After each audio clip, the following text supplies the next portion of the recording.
12 de abril de 1945. El cielo de la tarde sobre Okinawa temblaba entre humo y metal. El teniente Thomas Hawk Grayson aferraba la palanca de mando de su F-4U Corsair con tanta fuerza que los nudillos se le blanquearon bajo los guantes de cuero. El calor ondulaba sobre el vidrio de la cabina, distorsionando el horizonte donde columnas negras se alzaban desde los barcos en llamas. El olor a combustible y cordita llenaba el aire, agudo y amargo, como el propio aliento de la guerra. Debajo de él, los destructores estadounidenses trazaban círculos frenéticos en el agua, sus cañones escupiendo fuego naranja hacia las nubes. Escudriñó el cielo oriental y los vio. 9 puntos en formación perfecta, el sol brillando sobre sus alas plateadas. Eran Mitsubishi A6M0, acercándose a toda velocidad, dispuestos en una V como halcones de caza. La aguja del altímetro tembló.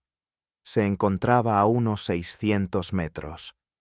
La radio chisporroteó con órdenes entrecortadas del mando. Múltiples enemigos en rumbo. Todos los cazas entren en combate. Pero no había más cazas cerca. Su compañero había caído 20 minutos antes, durante la primera oleada. El resto del escuadrón repostaba a varios kilómetros. Grayson era el único que seguía en el aire. Empujó el acelerador hacia adelante y sintió cómo el viejo motor Pratt & Whitney rugía con furia desafiante. El Corsair vibró, sus alas curvadas cortando el aire turbulento. El sudor le bajó por el cuello, atrapado en las arrugas del traje de vuelo. Cada sacudida le decía que el avión estaba cansado, sobrecargado, pero seguía vivo. El indicador de temperatura rozaba el rojo. Ya podía ver las trazadoras rasgando el azul, los pilotos japoneses ansiosos por borrar otra historia americana. La primera ráfaga pasó tan cerca que hizo vibrar la cúpula. Viró a la derecha y alcanzó a ver a los atacantes desplegándose, rodeándolo como tiburones ante un nadador solitario. Sus alas relampaguearon blancas y luego desaparecieron en el sol. El estómago se le contrajo mientras la fuerza G lo hundía en el asiento. La radio volvió a emitir. Alguien gritó coordenadas, y después solo quedó el silencio. El estático devoró cada sonido, salvo el zumbido constante del motor.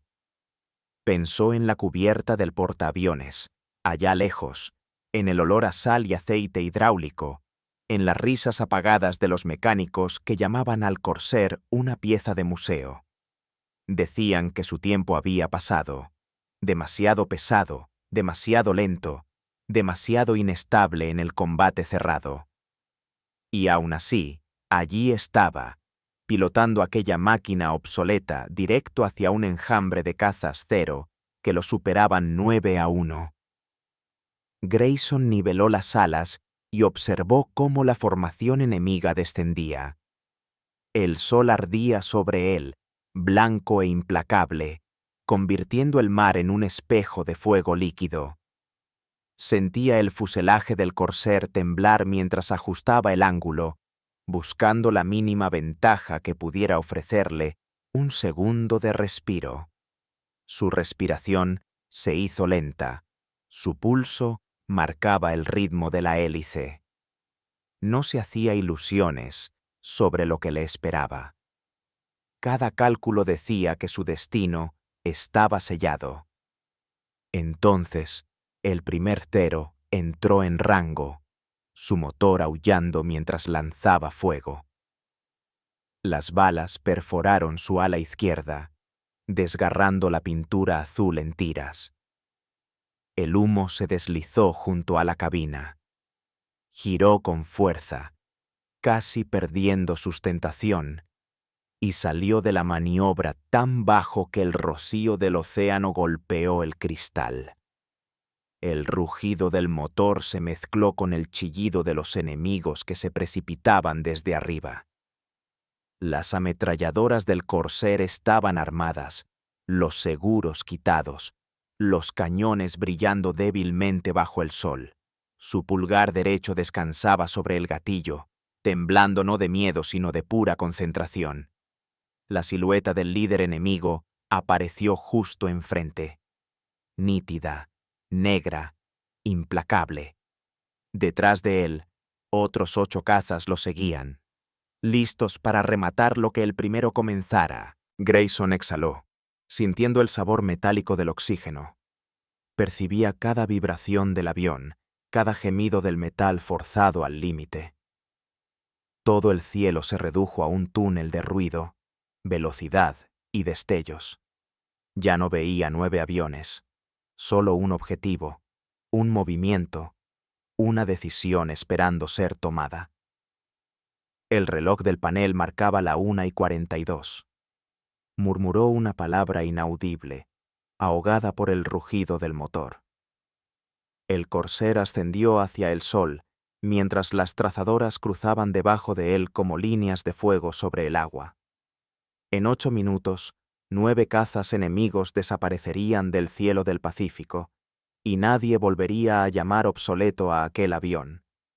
Pero por ahora, era solo un hombre, una máquina y un horizonte lleno de muerte. Para la primavera de 1945, el cielo del Pacífico se había convertido en un cementerio de aluminio retorcido y humo. El brazo aéreo japonés agonizaba, pero se negaba a morir en silencio.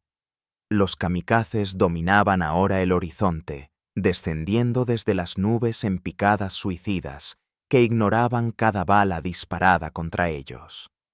Las pantallas de radar estadounidenses palpitaban con enjambres interminables, y las tripulaciones trabajaban hasta que les ardían los ojos, intentando detener algo que nadie podía prever. En medio de ese caos, el Corsair se había vuelto un vestigio olvidado, útil para ametrallar playas, pero demasiado torpe para interceptar. Grayson había volado la misma máquina durante casi 2 años. Su pintura estaba descolorida, el fuselaje picado por la sal y la metralla, pero el viejo avión aún respondía a sus manos como si tuviera alma. Los mecánicos lo llamaban el eliminador de alféreces, porque mataba a los novatos que lo manejaban mal al despegar. Su largo morro bloqueaba la vista de la pista. Las alas en forma de gaviota creaban turbulencias impredecibles, y el tren de aterrizaje se plegaba si se tocaba con demasiada brusquedad. Los nuevos pilotos rogaban por Hellcats. Grayson se quedó con el Corsair. Confiaba más en su brutalidad que en las promesas de comodidad. Cada misión se confundía con la siguiente: escolta, ataque, cobertura, retirada. Los números reemplazaron a los nombres. Los aviones se perdían más rápido de lo que podían contarse. Había visto amigos desaparecer en el mar sin una sola llamada, tragados por el horizonte gris entre las nubes y el agua. Los informes del mando convertían la muerte en estadística, hablando de pérdidas aceptables, con una serenidad que le desgarraba los nervios. Pero detrás de cada número había un rostro, una risa, una mano aferrada a una taza de café en la cubierta antes del amanecer. Cuando llegaron las órdenes de apoyar las operaciones cerca de Okinawa, los Bf-84 Wolf Hawks ya estaban al borde del colapso. Sus Corsairs llevaban blindajes remendados y tanques de combustible que goteaban por las juntas. Las piezas de repuesto se racionaban. Los ingenieros soldaban agujeros con metal sacado de chatarra. Los pilotos dormían por turnos bajo el rugido de motores que nunca se enfriaban. Luchaban porque no había otra opción, no porque alguien creyera que la victoria sería fácil. Los japoneses, se habían adaptado. Sus cazas Cero, aunque envejecidos, seguían siendo letales en manos expertas. Sus estructuras ligeras y su estrecho radio de giro los volvían intocables en combates a baja altura. Los pilotos estadounidenses aprendieron a temer esas espirales descendentes que terminaban con ráfagas de trazadoras cortando las nubes. Los manuales de entrenamiento predicaban la ventaja de altitud y el trabajo en equipo, pero la batalla rara vez seguía la doctrina. Cuando el cielo se teñía de rojo con los arcos de fuego, solo el instinto importaba. Grayson conocía una verdad que pocos se atrevían a admitir. El Corsair era un instrumento tosco en una pelea de cuchillos. Su poder residía en la velocidad en picada, pero una vez que se reducía, toda ventaja desaparecía. Enfrentarse a un Cero era como intentar dominar el viento con acero. Los ingenieros en casa ya diseñaban reactores, y los rumores sobre el nuevo F-8HF Bearcat se propagaban por la flota como historias sobre un salvador aún no nacido. Para la mayoría, los días del Corsair estaban contados. Sin embargo, en aquellas noches interminables entre misiones, cuando los motores dormían y el mar respiraba contra el casco, Grayson estudiaba datos de vuelo en pedazos de papel. Trazaba curvas de energía y velocidades de pérdida, buscando grietas en las leyes del combate aéreo. La máquina tenía límites, pero también los hombres que volaban contra él. Creía que existía una manera de pensar más rápido que el enemigo sin necesidad de superarlo en velocidad. Un momento en el que la sorpresa pudiera reescribir la física. Sus instructores se habían reído de tales ideas. Dejó de mencionarlas. La guerra no tenía paciencia para soñadores. Los comandantes querían disciplina, no experimentos. Los informes de misión no dejaban espacio para la improvisación. Cada ruta, altitud y frecuencia de radio estaba fijada. El deber de un piloto era obedecer, no cuestionar. Pero los japoneses no seguían las mismas reglas. Llegaban desde el sol, desde el mar, desde las nubes, impredecibles, implacables, sin miedo a morir. Lo único predecible era que alguien siempre moría. Cada nueva misión arrancaba otra capa de esperanza. Grayson lo notaba en la forma en que los hombres hablaban menos, reían menos y miraban más tiempo hacia el mar, como si esperaran una respuesta. Escuchaba el miedo en el silencio que seguía a cada informe, en ese instante antes de que alguien preguntara, ¿quién no regresó? Ese silencio pesaba más que cualquier explosión. Aún así, cuando el amanecer llegaba y las tripulaciones gritaban su nombre, él volvía a subir a la cabina.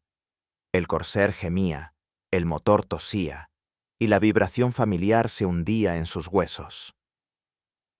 Sobre él se extendía un cielo que parecía infinito, pero estaba lleno de fantasmas. Ajustó el arnés, entrecerró los ojos mientras la cubierta del portaaviones se alejaba bajo él. El pájaro anticuado volvió a elevarse hacia la luz, solo pero intacto, llevando consigo tanto su duda como su desafío hacia otro día que olía a combustible y a muerte. El descubrimiento llegó por accidente, no por intención. Tarde, una noche, Grayson regresaba de un ataque terrestre sobre Kyushu, con su Corsair maltrecho y casi sin combustible. Las nubes se acumulaban sobre el mar, pesadas y veloces, devorando el sol en una neblina gris y apagada. Mientras descendía entre la turbulencia, un Cero apareció detrás de él, acercándose desde su punto ciego. La advertencia llegó demasiado tarde. Las balas trazadoras desgarraron su cola, lanzando chispas como lluvia sobre la cúpula. El instinto actuó antes que el pensamiento. Tiró del acelerador hacia atrás, cortando la potencia por completo. La caída repentina de velocidad debía haberlo hecho entrar en pérdida. En lugar de eso, el corsair se deslizó en una extraña caída controlada, con el morro inclinado pero estable, como si la gravedad misma dudara en reclamarlo. El Cero lo sobrepasó, desconcertado, su piloto esperando una pérdida que nunca llegó. Grayson reactivó el motor un segundo después, el propulsor rugiendo de nuevo. Salió del picado, disparó una breve ráfaga y vio cómo el Cero se desintegraba sobre las olas. Toda la secuencia duró menos de 10 segundos, pero se grabó en su mente como una ecuación resuelta por puro instinto. Repasó cada detalle: el ángulo, la altitud, la posición del acelerador, la velocidad cuando cortó potencia. No fue suerte. Era física disfrazada de casualidad. Al aterrizar, los mecánicos rodearon el avión, gritando por los agujeros de bala y el estabilizador destrozado. Grayson apenas los escuchaba. Estaba garabateando números en su tablilla, trazando el patrón de lo que acababa de hacer. Había encontrado un hueco en las expectativas del enemigo, una maniobra tan simple y absurda que nadie la había intentado, porque todos los manuales decían que era suicida. Si el morro del corsair bajaba demasiado, la sustentación desaparecía. Pero si se cortaba la potencia exactamente entre 90 y 110 nudos, el pesado fuselaje conservaba la energía suficiente para deslizarse hacia abajo como una hoja que cae, en lugar de caer en barrena. Probó la teoría en secreto durante patrullas cortas, eligiendo cielos vacíos lejos de los ojos de la flota. Cada intento implicaba el mismo riesgo: un solo error, y el océano lo engulliría entero. Sin embargo, con cada intento, refinaba el ritmo de la maniobra. Aprendió a sincronizar el acelerador, a usar los flaps parcialmente, a sentir la presión invisible que mantenía al corsair suspendido, incluso cuando su motor dormía. Al principio, el sonido del motor apagándose lo inquietaba. Luego empezó a gustarle: el silencio antes de la tormenta de aceleración cuando el poder regresaba. El mando no tenía paciencia para tales experimentos. El jefe de escuadrón, el capitán Davis, lo advirtió que dejara de improvisar en combate. «No eres un inventor», le dijo Davis. «Eres un piloto. Vuela como te ordenan». Grayson asintió, pero no prometió nada. La guerra castigaba la creatividad, pero recompensaba a quienes rompían las reglas en el momento justo. Creía que algún día aquella técnica prohibida podría significar la diferencia entre vivir y morir. En el comedor, se lo mencionó una vez a su mecánico, un hombre delgado llamado Kerr, que había visto a demasiados pilotos desaparecer en el mar. Kerr lo miró incrédulo. «¿Cortar el motor en plena maniobra? Eso es un suicidio». Grayson sonrió apenas. «No si sabes cuándo respirar». No explicó más, y Kerr no volvió a preguntar. Con el paso de las semanas, comenzó a usar la maniobra contra drones y blancos de práctica. El corsair caía, desaparecía y reaparecía de la nada. Los observadores lo tomaban por casualidad, pero Grayson veía un patrón formándose. Ajustó los ángulos de los flaps grado a grado, memorizó el tiempo del acelerador al segundo y registró los resultados en un cuaderno escondido dentro de su chaqueta de vuelo. Cada entrada estaba marcada con una sola palabra: fade. La palabra encajaba perfectamente. Cuando el corsair ejecutaba la maniobra, no descendía, se desvanecía. El enemigo perdía contacto visual el tiempo justo para romper la persecución, para crear un instante de confusión en un cielo donde la duda significaba la muerte. Grayson no se hacía ilusiones de invencibilidad, pero aquello le ofrecía algo más raro que la seguridad: la imprevisibilidad. En una guerra aérea gobernada por fórmulas, había encontrado la única variable imposible de calcular. A comienzos de abril, estaba listo para probarlo de nuevo en combate real. Esperó el momento adecuado, el enemigo adecuado, la altitud precisa. La próxima vez que los ceros salieran de caza, él les respondería con silencio, un silencio que podía matar más rápido que las balas. La idea era una locura, pero la locura era la única lógica que seguía funcionando en un cielo donde todo lo viejo estaba muriendo. La oportunidad llegó el 29 de marzo, cuando el sol se hundía entre vetas de neblina violeta cerca de Amami-Oshima. El aire era denso y caliente, saturado con el olor a combustible quemado que se adhería a cada piloto que regresaba de las misiones del día. La patrulla de Grayson era pequeña, solo 2 Corsairs rastreando la costa en busca de movimiento enemigo. El mar brillaba abajo con reflejos dorados, tranquilo y engañoso, ocultando la muerte bajo su superficie. Entonces el radar rompió el silencio con un mensaje seco desde el mando. Múltiples contactos. Rumbo sureste, acercándose rápido. Grayson miró a su compañero, el teniente Cole, que volaba firme a su derecha. Ambos sabían lo que aquello significaba. Cazas japoneses 0, aún allí, aún cazando. Segundos después, 4 siluetas emergieron del sol poniente, su aproximación disfrazada por el resplandor cegador.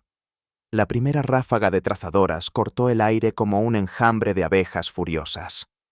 La voz de Cole se quebró por la radio, gritando maniobras evasivas. El cielo se llenó con el rugido de motores y el chasquido metálico de las balas destrozando las alas. El Corsair de Grayson recibió un impacto en el estabilizador derecho.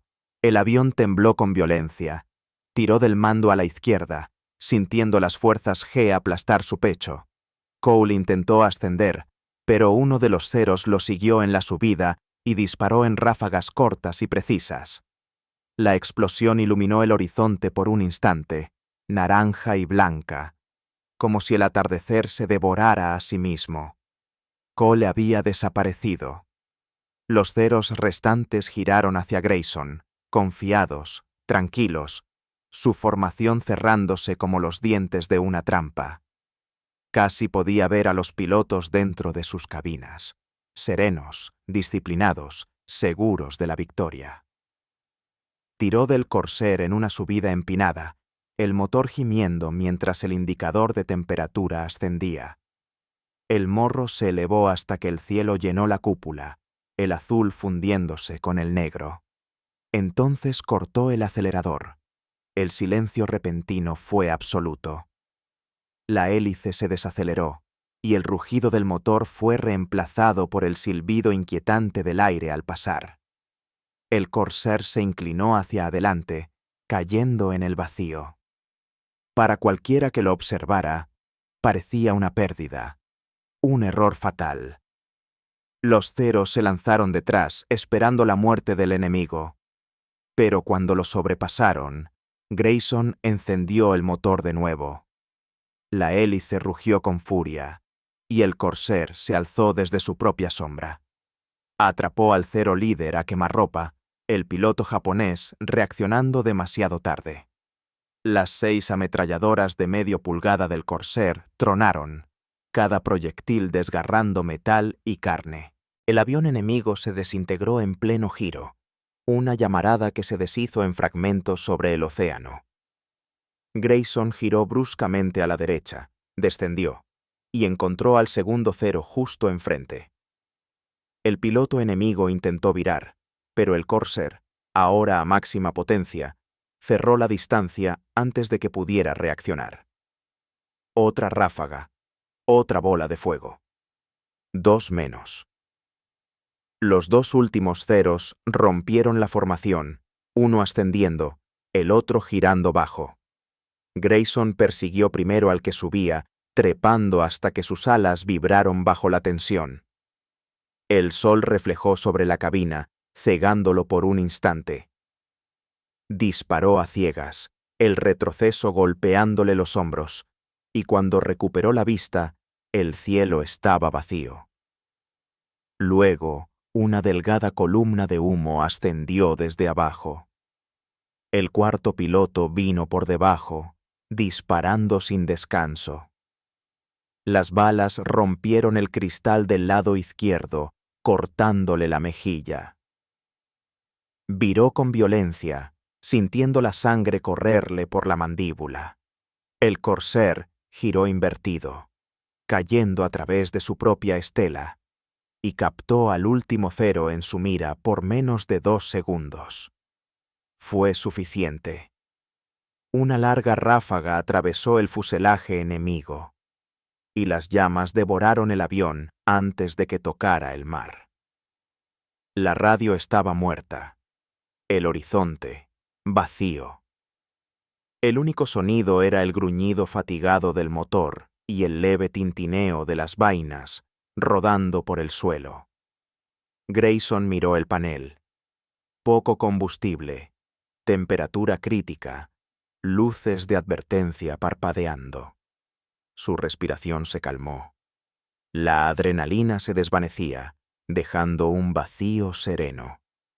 Había probado The Fate por primera vez en combate real, y había funcionado.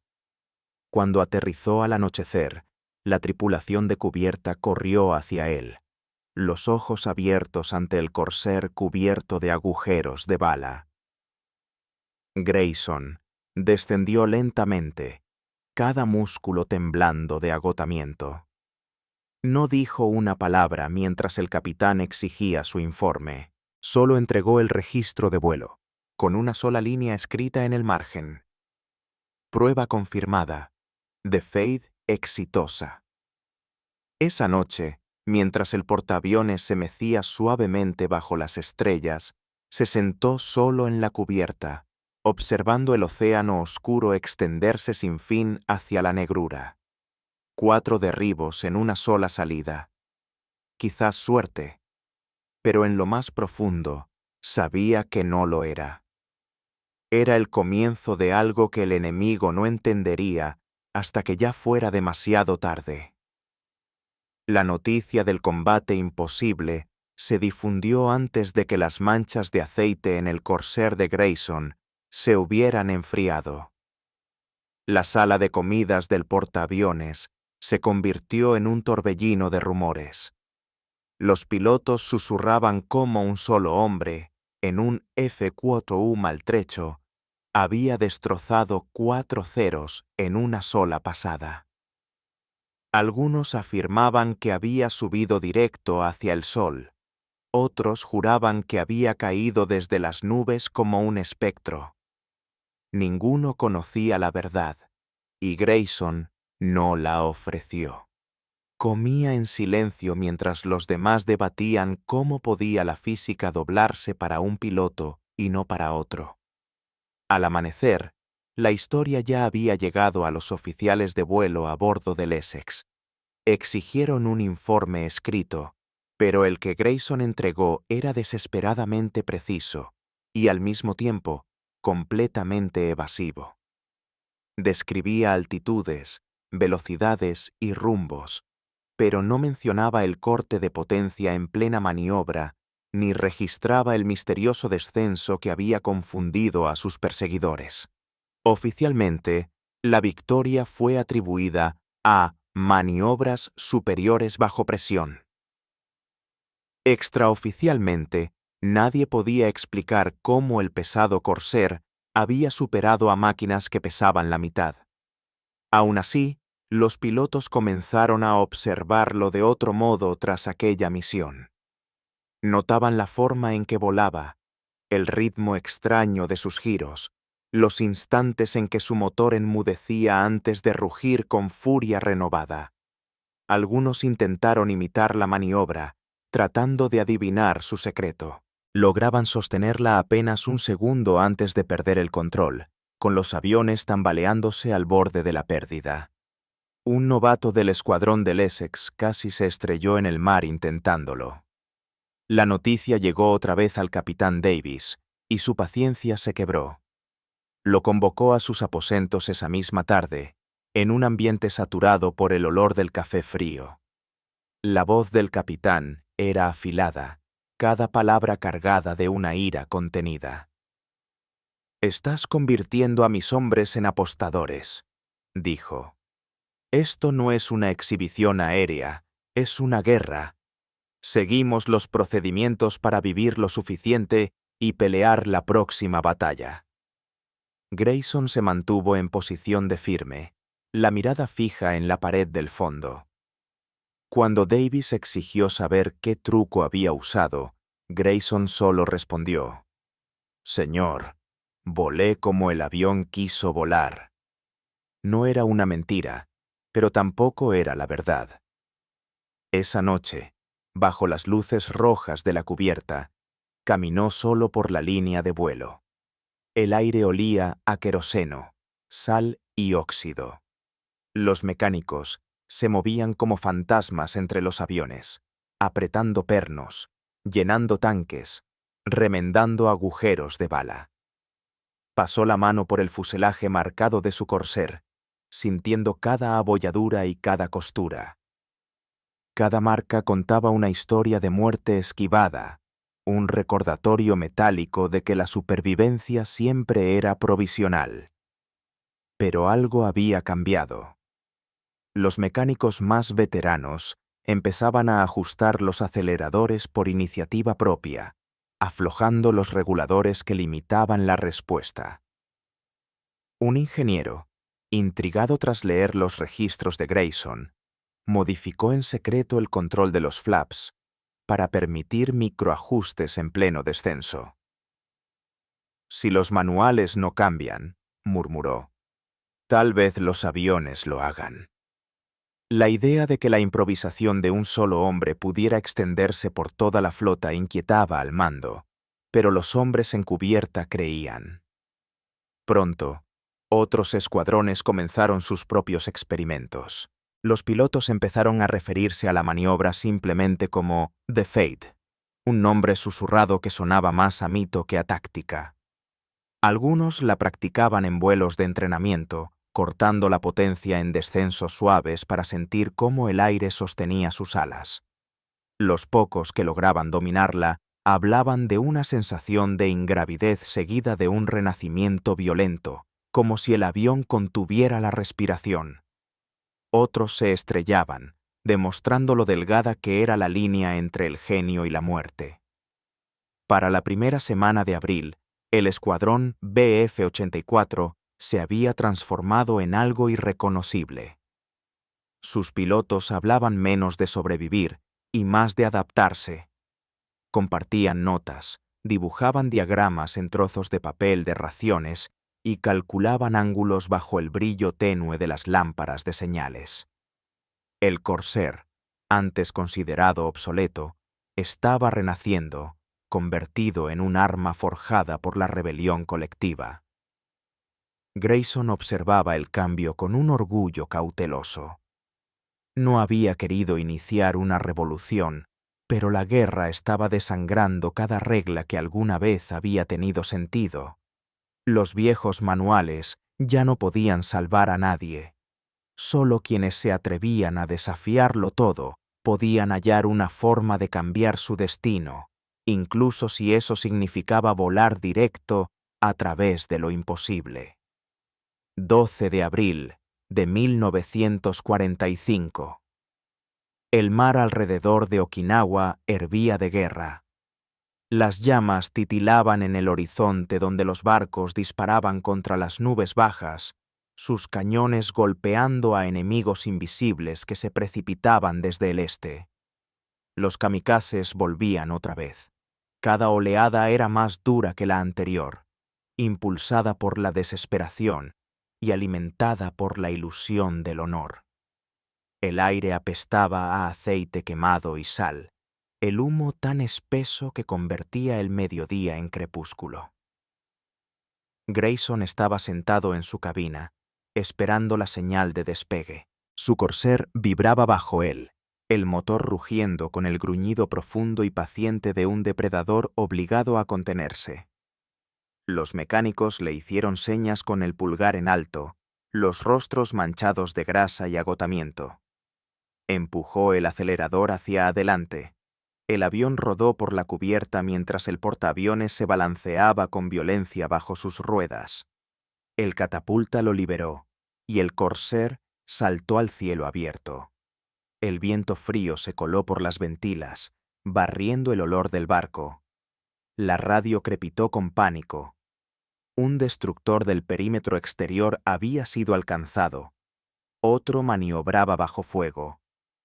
Docenas de ceros atravesaban las nubes en formación perfecta, volando tan bajo que sus sombras rozaban el océano. Grayson ascendió con fuerza, el motor aullando mientras el mundo bajo él se transformaba en un mosaico de humo y fuego. El radar confirmó 9 cazas enemigos dirigiéndose directamente hacia la flota. No había interceptores cercanos. Aceleró al máximo. La hélice del corsair se volvió un disco blanco cortando el viento. El combustible estaba bajo y la munición casi agotada tras una escolta anterior. No importaba. La flota no tenía escudo salvo él. El sudor le corría por el cuello, humedeciendo el cuello del traje de vuelo. Su respiración era estable, casi antinaturalmente calma. Cada sentido se afinó al extremo. Los ceros lo vieron primero, ajustaron la formación, desplegándose en líneas de ataque que brillaban como cuchillas al sol. Las trazadoras cruzaron el cielo, líneas rojas pasando a centímetros de su cúpula. Viró bruscamente a la izquierda, las fuerzas G aplastándolo contra el asiento. El fuselaje se quejó. El metal se dobló cuando las balas destrozaron el extremo del ala derecha. Ignoró el daño. Un solo error, una sola vacilación, y todo el convoy sería consumido por el fuego. Llevó el corsair a una subida empinada, provocándolos a seguirlo. El líder enemigo ascendió tras él, arrastrando a los otros 8 en persecución. Grayson sintió la presión aumentar, cada instinto gritándole que la altitud significaba vida, pero ya había aprendido otra cosa. A unos 600 metros, cortó el acelerador. El silencio lo devoró todo. La hélice se ralentizó. El morro cayó. El corsair se precipitó al vacío como una piedra que se negaba a romperse. Los pilotos japoneses lo sobrepasaron de inmediato, su impulso llevándolos hacia el sol cegador. Cuando Grayson encendió el motor, el sonido estalló como un trueno. Niveló las alas, localizó al cero más cercano y abrió fuego. Las ametralladoras rugieron en ráfagas largas y furiosas, cada proyectil trazando un sendero plateado en el humo. El primer cero estalló en llamas, girando hasta hundirse en el océano. Viró a la derecha, se deslizó bajo la formación y usó The Fade otra vez. El corsair desapareció bajo el horizonte. 2 enemigos lo siguieron, descendiendo tras él, sus cañones ardiendo. Redujo la potencia a la mitad, giró bruscamente a la izquierda y reapareció detrás de ellos. Una ráfaga destrozó al primer caza, y sus restos chocaron contra el segundo, ambos disolviéndose en una nube de fuego y fragmentos. El cuarto y quinto cero se separaron para flanquearlo, uno arriba y otro abajo. Grayson giró en una ascensión en espiral, las balas silbando a su alrededor.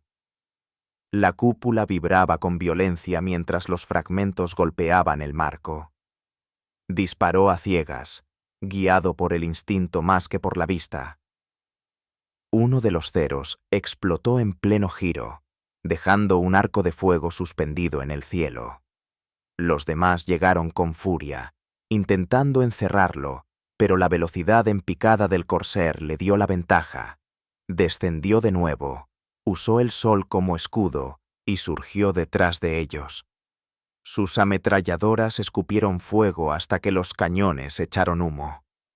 El séptimo avión se partió en el aire. El octavo intentó embestirlo, pero rozó un ala y se precipitó al mar. El noveno se retiró bruscamente, desesperado por huir, pero su descenso falló. Grayson lo persiguió entre la bruma y descargó las últimas balas en su fuselaje. La explosión iluminó el aire con un destello cegador. Luego volvió el silencio. El cielo estaba vacío, salvo por las columnas de humo flotando a la deriva. En el panel de instrumentos, las luces parpadeaban y la aguja de temperatura rozaba el rojo. Miró hacia abajo. El océano estaba cubierto de restos ardientes, 9 ceros destruidos en 8 minutos. Exhaló despacio, las manos temblando sobre los mandos.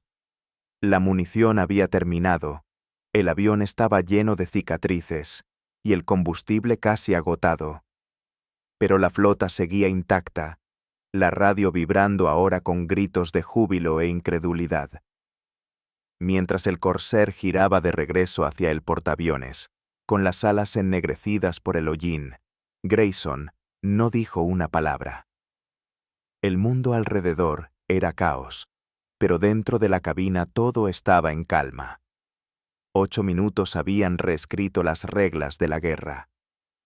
La cubierta del portaaviones era puro caos cuando Grayson regresó. Los tripulantes corrían entre nubes de humo y gases de escape, gritando por encima del estruendo de los motores. El aire olía a aceite, a agua salada y a victoria. Su corsair golpeó la cubierta con fuerza. Las ruedas chillaron cuando los ganchos atraparon el cable de detención.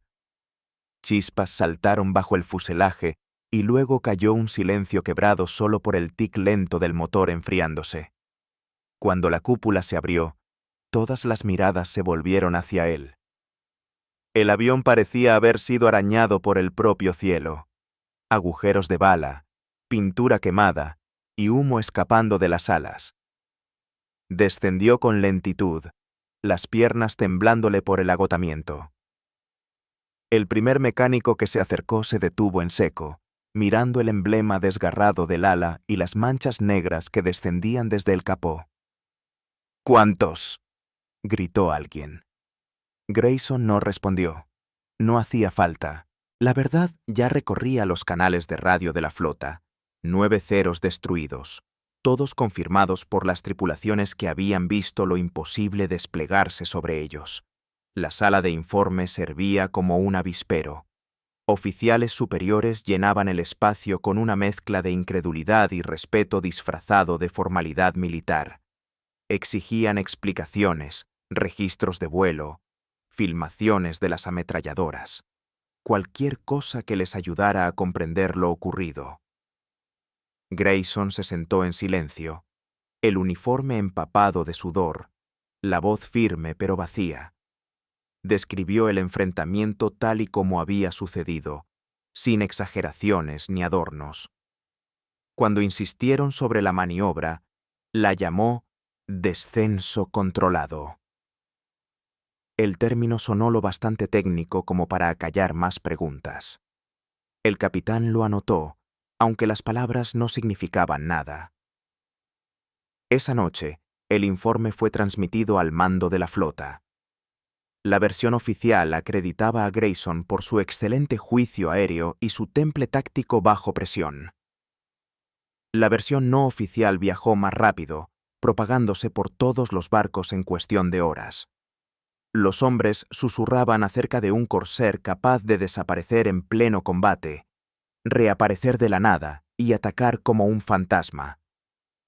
Algunos juraban haberlo visto sumergirse en el océano y salir intacto. Otros decían que no era el avión, sino el piloto, quien había volado más allá del miedo.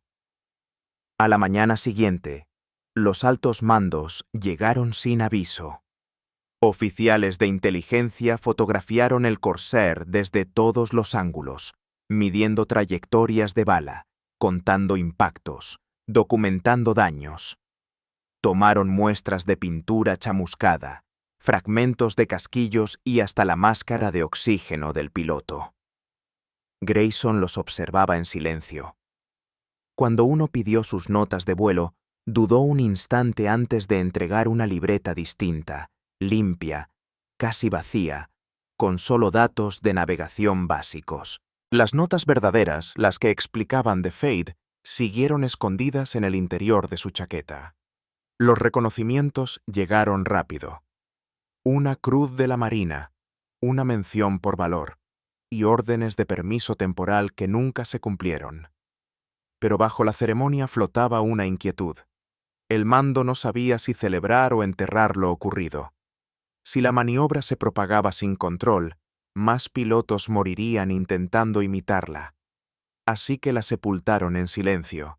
La citación oficial elogiaba su eficacia excepcional en combate bajo condiciones adversas, pero las tácticas quedaron clasificadas, selladas en informes que nadie volvería a leer. Cuando las luces se apagaron y los oficiales se retiraron, Grayson caminó solo hasta el hangar. El Corsair descansaba bajo los focos, aún marcado por la batalla, su piel metálica reluciendo débilmente en el aire húmedo. Pasó los dedos por el borde desgarrado del ala y sintió algo que no era orgullo ni alivio, solo peso, un peso callado y denso. Había sobrevivido, pero la supervivencia ya no se sentía como una victoria. Afuera, las olas golpeaban el casco con un sonido bajo y rítmico.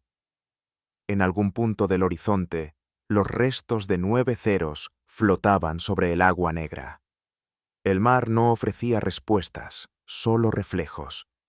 Grayson permaneció un momento más junto a su máquina antes de darse la vuelta, su sombra engullida por la luz roja del hangar. Había hecho lo que nadie creía posible, pero el cielo siempre reclamaba lo que daba, y él sabía que solo era cuestión de tiempo antes de que pidiera su pago otra vez. Cuando la guerra terminó 4 meses después, el Pacífico cambió de color. El mar que antes había transportado flotas y fuego ya no reflejaba nada más que silencio. Aún flotaban restos entre las islas. Las manchas de aceite brillaban como arcoíris sobre el agua negra, y el viento arrastraba olor a óxido y sal en lugar de humo. Los Corsair permanecían alineados en las cubiertas de los portaaviones, las alas plegadas como aves cansadas que esperaban descanso. Algunos llevaban nombres pintados con letras blancas ya desvaídas. Otros eran desmantelados para repuestos antes de que alguien recordara quién los había pilotado. El avión de Grayson, lleno de cicatrices y remiendos imposibles de contar, fue marcado para su retiro.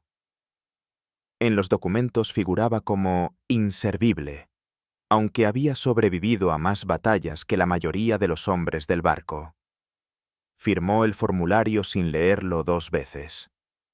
Los mecánicos le estrecharon la mano con una especie de reverencia, pero en sus ojos vio el mismo cansancio que llevaba dentro desde hacía meses. La guerra había terminado, pero ninguno de ellos sabía ya qué significaba la paz. Abandonó la Marina en silencio, en el otoño de 1946. No hubo ceremonia ni discurso de despedida, solo un apretón de manos de un comandante que apenas recordaba su nombre. Los civiles ya habían olvidado los detalles de Okinawa, y los titulares hablaban de energía atómica y reconstrucción. Para hombres como Grayson, la historia se movía demasiado rápido. Regresó a California con una bolsa al hombro, las medallas guardadas al fondo y el zumbido de los motores todavía resonando en sus sueños. Los años se fundieron unos con otros. Encontró trabajo en una fábrica aeronáutica, probando motores para máquinas más veloces que cualquiera de las que había pilotado. Los reactores rugían en el cielo, dejando cicatrices blancas de vapor en lugar de humo. Los observaba ascender más alto de lo que su corsair jamás pudo, sus alas afiladas, su vuelo sin esfuerzo. Sin embargo, en aquella perfección había algo vacío. Volaban por cálculo, no por instinto. Las máquinas ya no necesitaban hombres como él, hombres que sentían el aire por la presión en los huesos. Los informes de su vuelo en Okinawa permanecieron sellados durante casi 2 décadas. Cuando por fin se desclasificaron, los periodistas descartaron la historia como una leyenda exagerada. 9 ceros derribados por un caza obsoleto parecía imposible. Los expertos discutían sobre trayectorias y probabilidades. Algunos aseguraban que era un mito creado para elevar la moral. Pero quienes habían estado allí, los marineros en la cubierta, los operadores de radar, los hombres que vieron las columnas de humo con sus propios ojos, nunca lo dudaron. Hablaban en voz baja, recordando aquel corsair que desaparecía y regresaba como si el cielo mismo se hubiese doblado a su alrededor. En 1967, un historiador de aviación encontró los registros personales de vuelo de Grayson en una caja gastada dentro de un garaje. Entre los informes rutinarios, una página destacaba. No contenía números, solo unas pocas palabras escritas con caligrafía firme y deliberada.